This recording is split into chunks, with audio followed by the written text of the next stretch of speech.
Notre projet, c'est d'aller à Madagascar dans un centre d'accueil pour les enfants les plus pauvres. Apporter un soutien éducatif. Avec les enfants, on aimerait organiser tout plein de jeux en fait.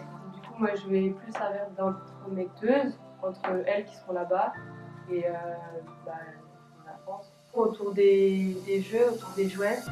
En leur faisant créer eux-mêmes leurs jeux avec ce qu'ils ont là-bas. D'amener de la bonne humeur. Un partage de culture. Et c'est Mathilde qui a eu l'idée de ce pays parce qu'elle la famille là-bas, tout ça. J'ai une partie de ma belle famille qui est malgache. C'est un pays qui est très pauvre, qui est beaucoup dans le besoin. Même si moi je peux pas partir, c'est vrai que la pauvreté c'est quand même un problème existentiel et que si on peut les aider par le moyen qu'on peut, c'est très beau de le faire.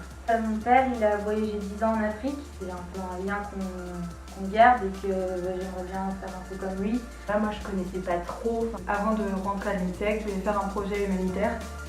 Malgré que j'ai beaucoup voyagé, j'ai jamais été confrontée à la pauvreté. Et je pense que c'est important dans une vie de se rendre compte. C'est vraiment un pays intéressant, qui a une culture vraiment différente de la nôtre et que j'aimerais découvrir à travers ce voyage. Pas arriver dans un pays comme une touriste, comme je l'ai déjà fait beaucoup de fois. J'attends de ce voyage que ça me donne une vision, une autre vision de la vie en fait, une autre vision des choses, une autre vision du monde. C'est essentiellement basé sur le partage, que ce soit nous qui donnions ou qui recevons par rapport à leur culture. De voir la pauvreté, de pouvoir aider les gens. Mes attentes, ce serait que les gens s'intéressent à ce qu'elles font. J'ai pas eu l'occasion de beaucoup voyager dans ma vie pour l'instant et je me dis que c'est pas en restant dans notre petit village qu'on va apprendre beaucoup de choses sur les autres, sur les cultures et sur le monde. Finir ce voyage sur une note de gaieté qu'on marque leurs esprits et qui marque évidemment le nôtre. Et qu'on puisse toucher beaucoup de gens à travers ça.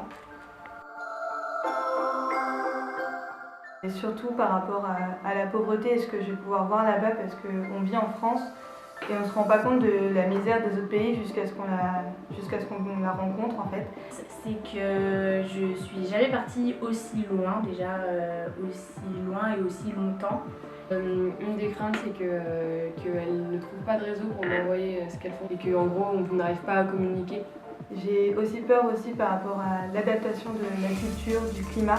C'est de ne pas être comprise parce qu'on n'a pas les mêmes cultures, on n'agit pas pareil, qui nous disent mais pourquoi vous faites ça, pourquoi vous... Au final, on essaye de faire bien, mais que pour eux, ça passe pas et que du coup, c'est pire. Donc c'est vrai que le fait qu'on ne soit pas dans notre petit confort, entre guillemets, ça me fait un peu peur.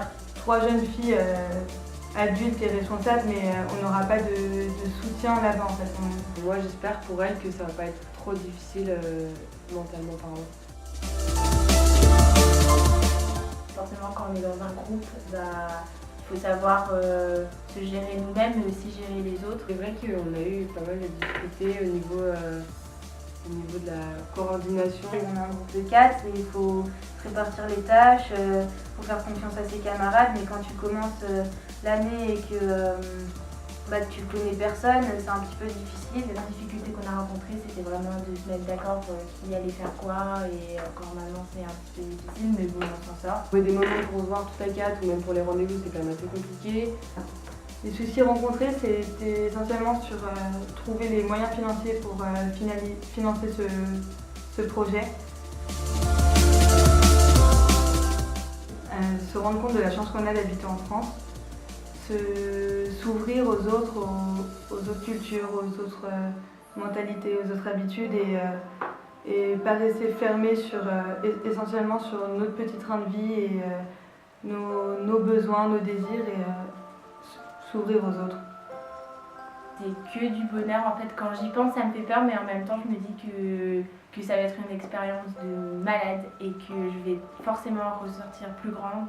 Moi j'espère en tout cas, ça va être quasiment sûr, mais en tout cas j'espère que le projet il va être mené à terme et que tout va très bien se dérouler. Et j'espère aussi que les enfants de là-bas ils seront touchés et on va arriver à faire une belle action, parce que c'est le but. Je me suis dit qu'un jour dans ma vie, de toute façon, je ferais ça. Et là, c'est en train de se réaliser, donc c'est génial et j'y mettrai tout mon cœur jusqu'à la fin. Donc s'il y a bien un conseil que je peux vous donner, c'est de réaliser un projet qui vous tient à cœur, mais le réaliser avec ses propres mains et ses propres moyens pour être le plus fier possible de son projet.